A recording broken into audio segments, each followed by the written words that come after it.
May basbas. Kimi, aminadong ipinaalam sa pamilya ang pagsasama nila ni Paulo. I'm overheated, can hardly sleep at night, doing crazy dreaming.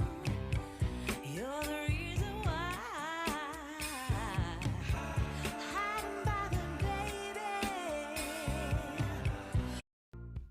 Sa mga kumakalat na balita tungkol sa live-in setup ng magka-love team at screen partner na sina Kim Chiu at Paolo Avellino or mas kilala sa Kim Pao. Ayon pa nga sa dalaga ay ipinaalam nila both sa family niya at sa family ni Paolo ang kanilang pagsasama sa iisang bubong. Ibig sabihin ay may basbas both pamilya nila sa mundo ng showbiz, kung saan ang bawat galaw ay pinapanood at bawat salita ay sinusuri. Muling naging sentro ng atensyon ang tambalang Kim Chiu at Paolo Avellino, mas kilala sa tawag na Kim Pao. Matapos ang mahabang panahon ng espekulasyon, tila mas nagiging malinaw na ang estado ng kanilang relasyon na nagdulot ng labis na kagalakan sa kanilang mga tapat na taga-suporta. Ang kwento ng Kim Pao ay hindi lamang basta isang kwentong pag-ibig sa harap ng kamera. Ito ay isang kwento ng tamang panahon, matinding respeto at ang dahan-dahang pagbuo ng pundasyon para sa isang seryosong kinabukasan. Ayon sa mga ulat, nagbigay na ng pahayag ang dalawa tungkol sa kanilang kasalukuyang status kung saan binibigyan diin ang kaligayahan at kapayapaang nararamdaman nila ngayon. Hindi na kailangan pang isigaw sa buong mundo ang bawat detalye, ngunit ang kanilang mga kilos at pahayag ay sapat na upang malaman na sila ay nasa isang espesyal na yugto ng kanilang buhay. Isa sa mga pinag-uusapang aspeto ay ang usapin tungkol sa live-in status nila. Bagaman nananatiling pribado ang ilang bahagi ng kanilang pamumuhay, hindi may tatago ang katotohanan sila ay happy at sa kung anong meron sila.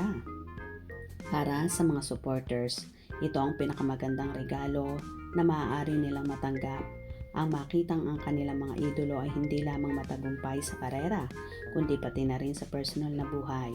Ang pagiging matapang nila sa paghaharap sa publiko ay isang paraan din upang patahimikan ang mga haters na walang sawang nagbibigay ng negatibong komento. Kung babalikan ang nakaraan, binanggit ni Paolo Avellino na handa siyang maghintay. Ang paghihintay na ito ay hindi nasayang dahil napatunayan nila na ang true love ay marunong magtiis at rumispeto sa proseso ng bawat isa.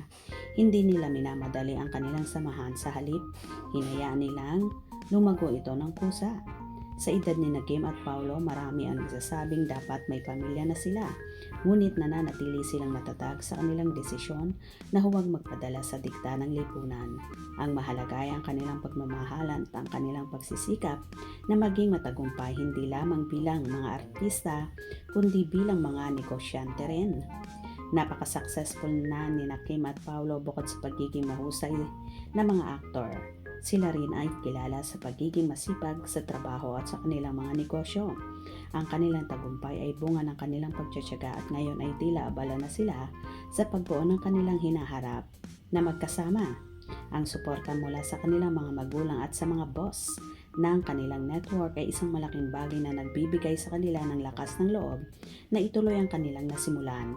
Wala umanong karapatan ng ibang tao na mangialam sa kanilang buhay dahil pareho silang nasa tamang edad at walang ibang taong nasasaktan sa kanilang relasyon. Sa kabila ng mga intriga mula sa ibang mga artista na tila nakikisawsaw sa issue para lamang muling sumikat ang pangalan, pinipili ng Kim Pao na manatiling mapagpakumbaba. Ang kanilang tawa ay sagot na sa mga haters at ang kanilang pagmamahalan ay sapat na depensa laban sa anumang negatibo. Ang mensahe para sa kanila ay simple: stay humble at alagaan ang isa't isa.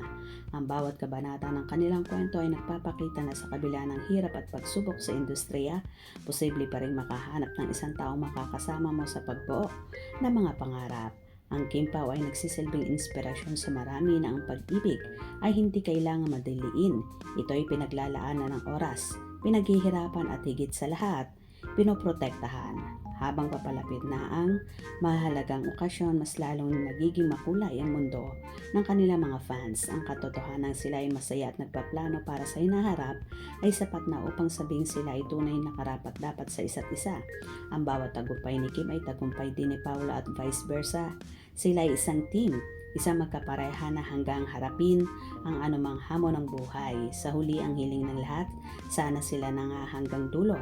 Ang deserve na kaligayahan ni Kim Chiu ay sa wakas ay natagpuan na niya sa piling ni Paulo. Ang kanilang kwento ay patunay na pagkatapos ng ulan, palaging may bahaghari at dapat sa Kim Pao, ang bahagharing iyon ay ang kanilang maliwanag at masayang hinaharap na magkasama. Manatili sana silang matatag at patuloy na maging inspirasyon sa lahat ng naniniwala sa kapangyarihan ng tunay na pag-ibig. Ang mundong mapangusga ay walang laban sa dalawang taong nagmamahala ng tapat at may respeto sa isa't isa. Kim Pao patuloy lang sa pag-ibig at pag-abot ng mga pangarap. O diba, kung totoo man ito, na may basbas pala pareho, both side ng pamilya ni Kim at ni Paulo ang pagsasama nila sa iisang bubong. For sure, masaya sila para sa desisyon ng dalawa. Kaya yung mga bashers dyan, wag nang kaepal at wag nang gumawa ng kwento tungkol sa Kim Pao. Hope you enjoyed. Please subscribe for more info.